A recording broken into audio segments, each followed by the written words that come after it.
3 वाटी तांदूळ आहे आणि 1 वाटी उडीद, 1 चमचा भरून मेथ्या घालायच्या। सगळं स्वच्छ धुवून 4-5 तासांसाठी भिजवून ठेवायचं। 5 तास झालेले आहेत भिजवून ठेवून।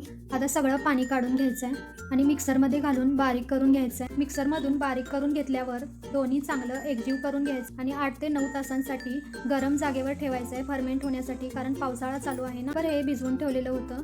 आता उघडून बघूया पीठ किती फुगले, एकजीव झालेलं आहे सगळं। आता यात मीठ घालून घ्यायचं आहे, साखर घालून घ्यायची 1 चमचा, म्हणजे डोशाला कलर छान येतो।